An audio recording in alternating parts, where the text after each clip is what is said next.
Hello दोस्तों, फिर से आपका स्वागत है हमारी एक नई कहानी में। तो ये कहानी शुरू होती है सुल्तानपुर से।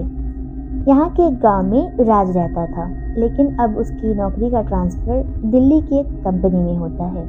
वो अपनी पत्नी अनुजा और 10 साल की बेटी रूही के साथ दिल्ली जाता तो है, लेकिन ये सबको पता है दिल्ली में घर ढूंढना कितना मुश्किल है। उसे घर ढूंढने में बहुत परेशानी होती है, लेकिन बहुत खोजबीन करने के बाद आखिरकार उसे एक घर मिल जाता है जो उसकी कंपनी के थोड़ा पास में ही था।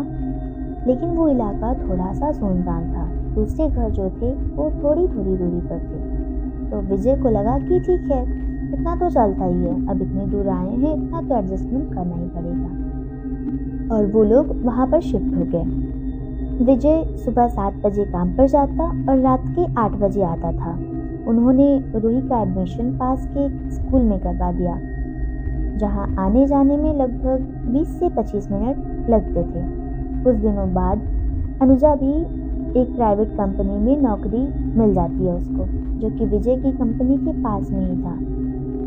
अनुजा भले ही गांव से थी, लेकिन उसने अपनी पढ़ाई बहुत अच्छे से पूरी की थी, तो उसे अच्छा काम मिल जाता है। तो वो दोनों साथ में काम पर जाते और साथ में ही आते थे। लगभग कभी कभी अनुजा आगे हो जाती थी, मतलब आगे आती थी। अनुजा के घर का सारा काम करके जाने के बाद रूही भी स्कूल चली जाती थी, क्योंकि सारा काम तो अनुजा करके ही जाती थी। और दोपहर में रूही वापस आ जाती थी। स्कूल से आने के बाद कुछ दिन तो रूही घर में इधर उधर खेलती रहती, लेकिन धीरे धीरे वो बहुत बोर होने लगी, क्योंकि वहाँ के घर पास में थे नहीं और ना ही उसको उसकी उम्र का कोई मिलता जिसके साथ वो खेले।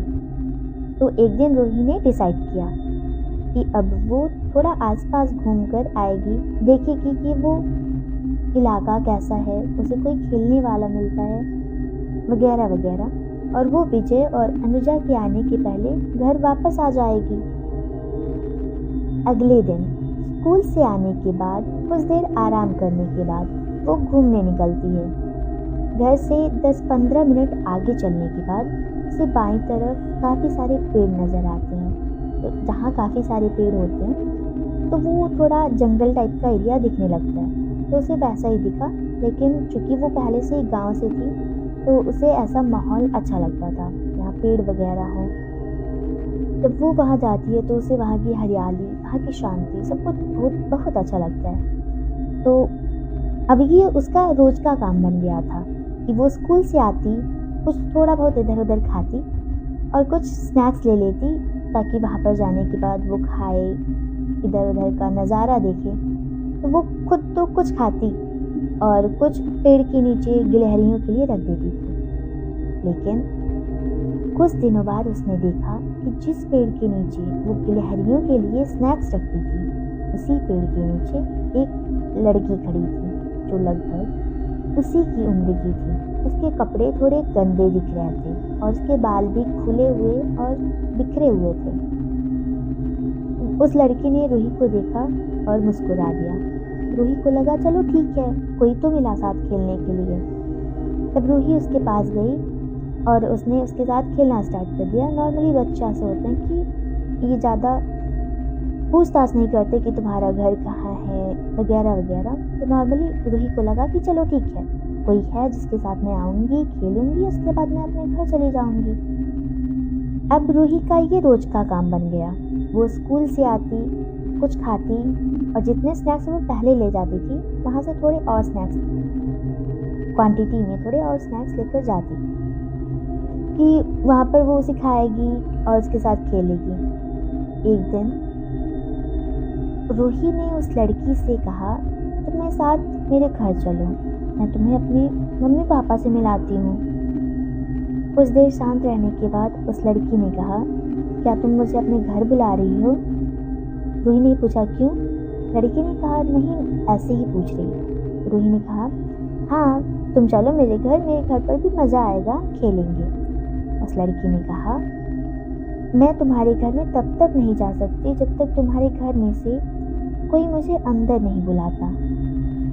रूही को थोड़ा तो अजीब लगा, लेकिन उसने सोचा ठीक है, मैं घर पर मम्मी से बात करूंगी। उस दिन रूही घर के बाद अपनी मम्मी से कहती है, मम्मी कल मैं अपनी एक दोस्त को लेकर आऊँगी, आप प्लीज़ उसे अंदर बुला लीजिएगा, नहीं तो वो अंदर नहीं आएगी। अनुजा ने रूही की बात पर ज़्यादा ध्यान नहीं दिया और हाँ कह दिया क्योंकि वो पहले से बहुत ज़्यादा थकी हुई होती थी। उसे लगा बच्ची है, ऐसे खेल रही है, ऐसे ही बस बुला रही है। अगले दिन रूही काफ़ी देर से घर आई, लेकिन अनुजा ऑफिस में काम ना होने की वजह से थोड़ा जल्दी घर आ गई थी। रूही के आने के बाद अनुजा ने उसे डांटना शुरू कर दिया कि अब तक वो कहाँ थी, कितनी शाम हो गई है, ऐसे सुनसान इलाके में इतना ज़्यादा घूमा नहीं जाता, जल्दी घर आ जाना चाहिए था तुम्हें, अगर तुम कहीं खेलने भी गई थी तो। रूही ने कहा, मम्मी मैं अपने दोस्त को लेने गई थी, आज मैं अपने दोस्त को लेकर घर आई हूँ, आप उसे अंदर नहीं बुलाओगी? अनुजा ने सोचा कि ये घर देर से आई है, इस वजह से बहाने बना रही है, तो लेकिन उसने अपने गुस्से को रोकते हुए कहा, अच्छा ठीक है रूही की दोस्त, आप भी अंदर आ जाओ। इसके बाद रूही को देखकर ऐसा लगा जैसे उसने किसी का हाथ पकड़ा हुआ है और उसे लेकर हंसते हुए अपने कमरे में चली गई। अब रोज काम से वापस आने के बाद विजय और अनुजा देखते कि रूही कभी अपने कमरे में कोने में बैठी रहती, कभी स्टोर रूम के अंधेरे में, कभी अकेले में बातें करती रहती। अनुजा को पहले तो ये सब थोड़ा नॉर्मल लगा कि बच्ची है, चलता है, लेकिन कुछ दिन ऐसा देखने के बाद उन्हें रूही की चिंता होने लगी कि इसे क्या हो गया। अनुजा और विजय ने एक दिन रूही से पूछा कि तुम अकेले अकेले अंधेरे में क्यों रहती हो और किससे बातें करती हो? रूही अचानक से गुस्सा हो गई। उसने कहा, तुम्हें इससे क्या मतलब? अनुजा को ये व्यवहार बहुत बदला बदला लगा क्योंकि उनकी बेटी पहले ऐसा कभी बात नहीं करती थी। वो बहुत खुश मिजाज थी और अपने मम्मी पापा से अच्छे से बातें करती थी, मतलब ऐसा तो नहीं बोलती थी। रूही ने अचानक गुस्से में फिर से कहा, तुम दोनों मुझे और मेरे दोस्त को अकेले रहने दो और हमें परेशान ना करो, वरना तुम दोनों के लिए अच्छा नहीं होगा। उन दोनों ने गौर किया कि रूही के हाव भाव बदले हुए हैं और उसकी आवाज़ सुनकर ऐसा लग रहा था जैसे रूही के अंदर से दो लोगों की आवाज़ आ रही हो। जैसे लगता नहीं कि एक लोग बोल रहे हैं, एक लोग और बोल रहे हैं, तो साथ में दो लोगों की आवाज़ आती है। तो सुनकर ऐसा लगा जैसे दो लोग साथ में बोल रहे हैं। अनुजा को ये सारी बातें पहले से पता तो नहीं थी, पर वो ऐसा व्यवहार देखकर वो तुरंत समझ गई, क्योंकि गांव में ऐसे केसेस होते रहते हैं, ये सब नॉर्मल है, जैसे किसी के ऊपर कुछ हो जाना वगैरह वगैरह। अनुजा को समझ में आ गया था कि हुआ क्या है, बात तो कुछ और है। अगले दिन वो एक पंडित जी के पास गई और सब कुछ बताया। पंडित जी ने कहा कि ठीक है, मैं तुम्हारे घर आऊँगा। अगले दिन पंडित जी जब घर पर पहुँचे तो वहाँ की निगेटिविटी को देखते हुए उन्होंने कहा, मुझे एक पूजा करनी होगी, उसके बाद सब कुछ ठीक हो जाएगा, तुम्हें चिंता करने की कोई ज़रूरत नहीं। अनुजा ने रूही को बुलाया कि रूही बाहर आ जाओ, लेकिन रूही अपने कमरे से बाहर नहीं आई। अनुजा ने देखा कि रूही तो अपने कमरे में है ही नहीं। फिर अनुजा बाहर आई, उसने पंडित जी से बताया कि वो कहीं पर गई है, शायद कहीं कहीं खेल रही होगी, अभी तो नहीं है। पंडित जी ने कहा कि कोई बात नहीं, अभी अगर वो घर पर नहीं है तो मैं कल आ जाऊंगा और अपनी कुछ पूजा की विधियाँ भी, पूजा का सामान जो होता है वो भी ले आऊँगा ताकि विधि अच्छे से हो पाए।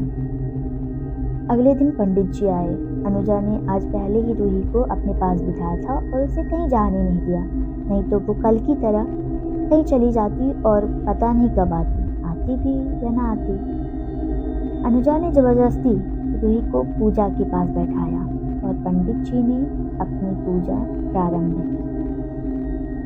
पूजा समाप्त होने के बाद अनुजा ने पंडित जी से पूछा, आखिर रूही को हुआ क्या था?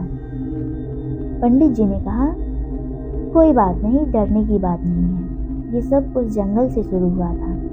जब किसी की मृत्यु समय से पहले हो जाती है तो वो लोग ऐसे ही भटकते रहते हैं और किसी शुद्ध शरीर की तलाश में रहते हैं। और उस आत्मा को तो खुद रूही ने निमंत्रित किया था।